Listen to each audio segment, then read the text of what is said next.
Oromiyaan diigamtee Itoophiyaan ijaaramtu.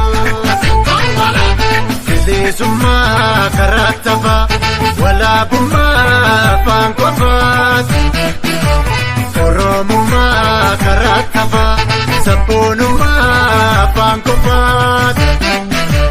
Hin barbaannu nuti hin feenu haala kanaan waliin deemu.